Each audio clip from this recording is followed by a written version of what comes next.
next guest is a very familiar face to the show, as Vicky Pattison grew to become one of our most loved reality stars. Yeah, but behind the party lifestyle, Vicky was struggling with family issues, in particular her alcoholic father.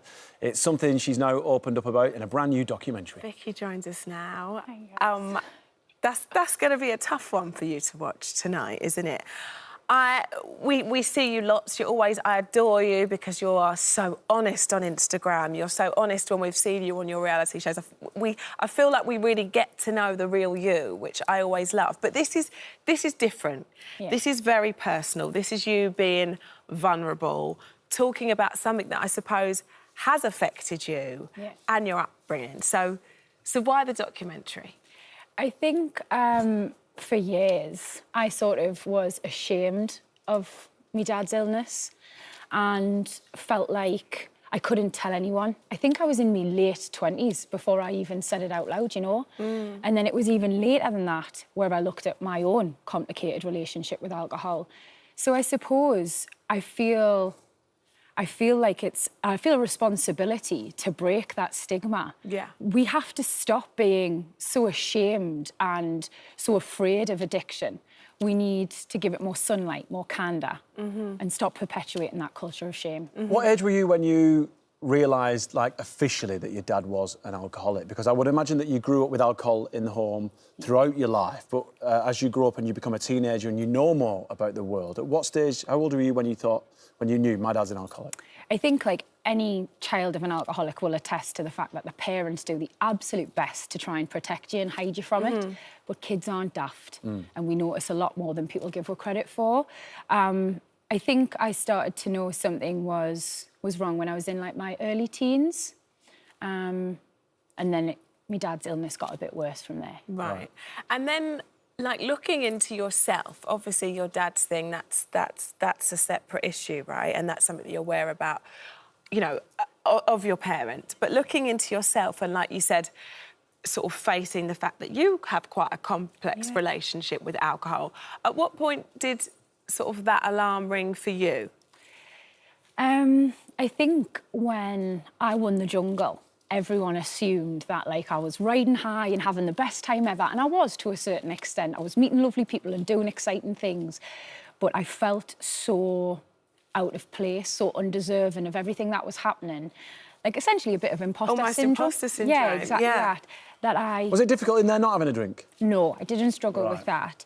But when I came out, I struggled with feeling like I didn't fit in, and I probably drank too much then. And I thought, hang on, you've got everything you supposedly wanted, and you're going to ruin it if you're not careful. And that was when alarm bells started ringing. Do you think there was any alarm bells during Geordie Shore? Because that programme, that was all about you guys, partying, drinking, hitting the tune, having a great time. And alcohol was always present, wasn't it? Yeah, it would be dead easy for me to sort of blame my complicated relationship with alcohol on Geordie Shore, but it wouldn't be true. Right. I think it's far more honest to say I had existing issues. Deeper than that. Yeah, and a complicated relationship. I imagine that must have been quite triggering for your mum to watch.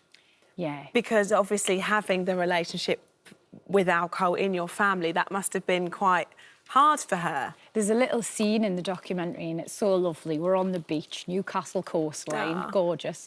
And I sort of ask, I say, did you find it really difficult watching me sort of mirror a lot of the behaviours that my dad obviously sort of has? And she said, like, she found the whole experience difficult. She didn't recognise the person I became on Geordie Shore. Did she never mention anything? We didn't have the best relationship then. Yeah, it drove a real wedge between us. What the programme did? Yeah. Wow.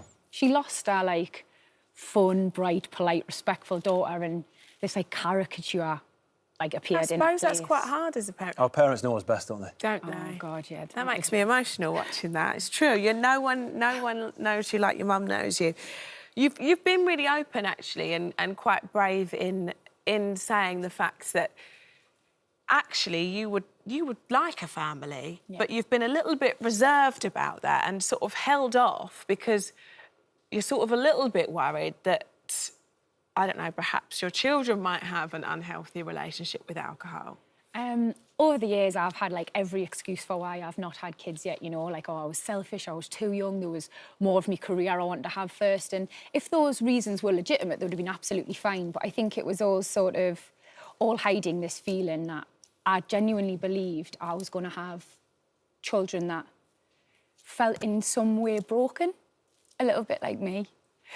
But like the documentary has helped us so much realise that there is an element of alcoholism that is hereditary or learned behaviour, but there's also a huge element of it that we can control if you get to it fast enough and you have the right resources around you.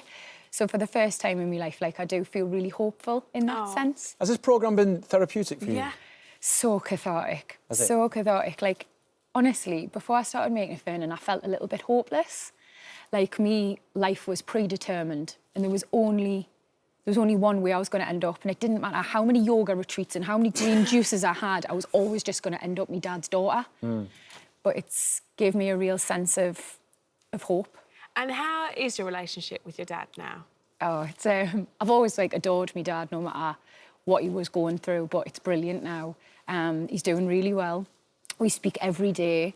We've got a holiday booked in August. We're all going away as a family, so no, it's really good. It must have been nice for him to hear your honesty and your mum's honesty about what the household was like during those times where, you know, the bottle was always around the house. Yeah, we've always been really open with each other as a family, but this process has pushed, like, there's been no secrets at all and brought everything to the forefront, and it has brought us all loads closer. Has it been a light bulb moment for your dad, where he's gone, oh, maybe I didn't realise that all this was going on because he was drinking? I think I had to deliver some pretty uncomfortable home truths, which you see in the documentary, which was hard for me because I like to wrap them up in cotton wool. Yeah. And you sort of want to sandwich it with the good and then deliver the hard bit and then give it some more good. But actually, sometimes you just have to put your cards on the table, right, and say, this is how it was. Yeah, well, it's necessary for, like, relationships to be good and for people's recovery and stuff, to be honest. So, yeah, it's brought everybody closer together and has gave him a deeper insight into how we felt as well. Are you going to watch it together? Well, I'm going to be on a train to Manchester, unfortunately. I've got more promotion for it tomorrow, really? So I'll be watching it on my phone. But I would like to think, I think my family are going to watch it together, which will be nice. Nice. Yeah, definitely, especially if it's been such a moment for you guys to sit around a table and literally speak about the past and how it's affected you and how you are planning on moving forward after everything that's happened. Absolutely that. Yeah, there's definitely going to be some real honest and open lines of communication now. I feel like that's what this disease needs. Absolutely. Well, well done, you. Yeah, bravo. I mean, this is such a brave thing to do and just be completely vulnerable and let the world see that. So well done. Thank you. You would have helped so many people by doing so. Exactly, there'll be other people watching going, we should sit around the table and chat. Exactly. That's what I hope and if it can prompt conversation, open it up and keep that snowballing, that's exactly what you want. That's what I want. I want less people to feel like they're alone or they have to struggle in silence or that they should in some way be ashamed of what's going on in their family. This affects, like, so many people. And it does. It just needs more honesty. Well done. You've come a long way, girl. Yeah, proud of you. Well done. That is on tonight, actually, at 10 o'clock on Channel 4. So thanks very much, Vicky.